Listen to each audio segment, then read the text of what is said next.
Hey folks, Michael McGee here. What we've got today is interesting. Now the reason that my friend here came is to get some piglets. He's got a YouTube channel and he's making a video here on the farm. If you go over and see it, you'll see a lot of things, a lot of shots, a lot of angles of this property and things you never see on this channel. It's not that we don't want you to see everything, it's just that when we make a video, a lot of times we have a specific purpose and we just don't go around all over the place showing you stuff.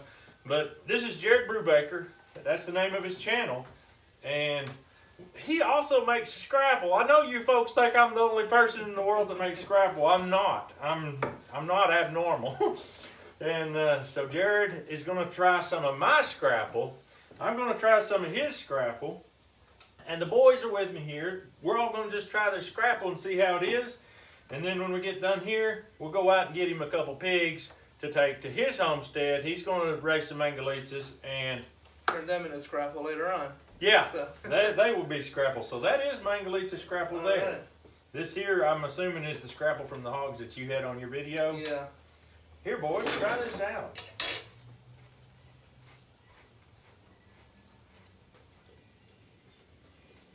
definitely more seasoned than mine is. I made mine a little more peppery than I even intended to, but it's not bad. I like that peppery in it. I put a whole cup plus a little. Yeah, that's the one thing with mine, I have to add pepper to it on the outside when I. But I didn't want to do that for the video. I like it a lot. Like I said, I've never had bad scrapple. Yeah. So. Never had bad scrapple. You folks in YouTube land really need to try it. My neighbor just recently found some at the store here in town. I don't know which store it was, but it was Pennsylvania. It was made in Pennsylvania and sold here. And I don't remember what brand it was. But they fried me a little bit and it was fairly good. How they compare to what you make? I wouldn't say it was as good as yours and mine, by no means, because they're making it on a big scale. You know, they're probably making it cheap as possible. You know, I thought that scrapple was it is a Pennsylvania Dutch thing. I was reading Foxfire, and it's got scrapple in there. Really? So it's an Appalachian thing too from... Yeah, from way back. Yeah. So I guess there's probably some Pennsylvania, or some Germans or something. Yeah. And the Appalachians got it started. Yeah, I would say so. I've only got one scrapple video that ever really made it big. And I got a lot of comments from over in Switzerland and Germany and all these different places saying what they call it and the variation that they used. You know, it's not always the same. There's probably hundreds of different ways to make variations of this. Yeah. Hey, I grew up Pennsylvania Dutch and we call it panhas. Yeah. So that's and I googled it and that's what all the videos were in German, so I guess it's the German name for it. Yeah, evidently it is. Yeah. You know, when you try to explain scrapple to people, they always say, "Oh, you mean it's like spam?" They want to call it souse. Souse, yep, souse or spam. It's not the same thing. Not at all. You take souse and fry it up, which I tried on the video. I tried to fry some up. It just disintegrated. I mean, it went all over the plate. It still tasted good, but that's by no means the way you're supposed to. You're not supposed to cook it at all. Now you probably think I'm crazy. Nobody has agreed with me on this.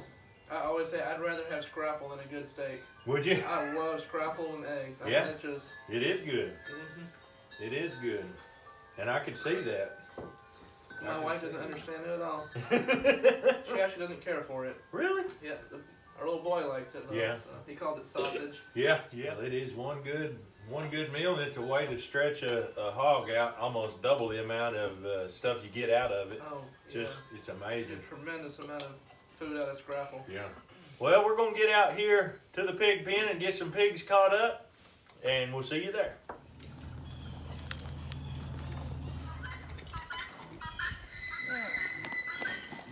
I got this from a lady. I just did some work and bartered it. Yeah, that's really nice. heavy duty count. It's a real nice one, yeah. All right, you pick out whichever ones you want. That looks like a big one right there.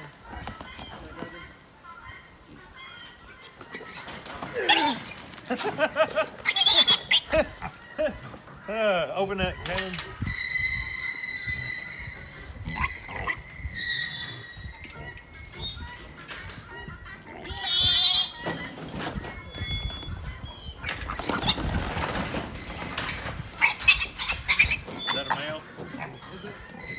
I Yeah, didn't even check the other one. We'll let him see. Yeah, I think it is. Alright. That's about all I've got. Alright.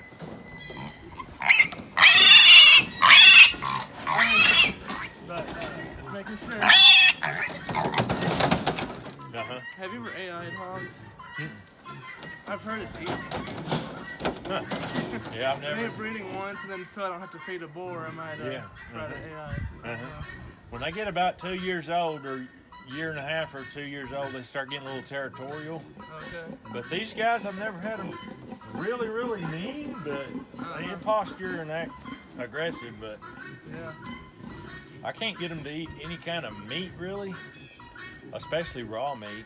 So I don't really think they would eat you, but they might hurt you just for protecting their territory or whatever.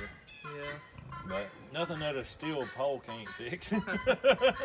I've always had boars with them when they had their babies. I've never really had a problem at all with them. But I just separated them because I wanted to get her bred. I was also thinking I might just, if I don't AI, I might just keep one boar and 2 sows. It'd be easier to keep them all in one spot. Yeah. Especially, I mean, they'll have an acre, Right. 2 acres, an acre at a time. Yeah. With To that get away much, from each other. yeah, with that much land, it's not an issue at all. Yeah. They're not like other pigs that they seek them out and kill them and stuff. They aren't like that at all. Well, that's good. Yeah. All right, he got his pig. We're just out here looking at these cows. You see that one on the other side of the calf is the one we got the horns whacked off of. Yeah, that was pretty traumatizing.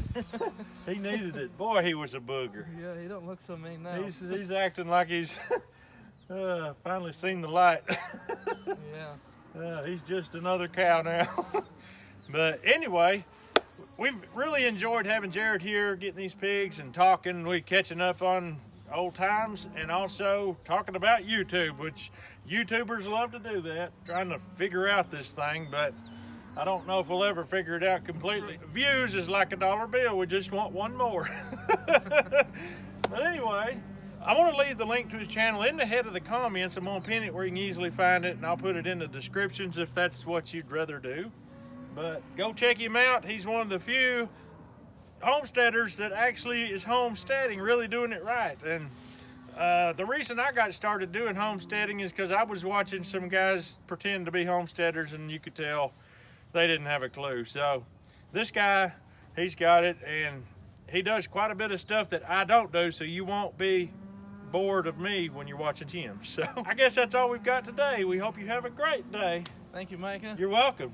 And I'll see you guys at my channel, I reckon. That's right. Go over and see him. We'll see you on the next video.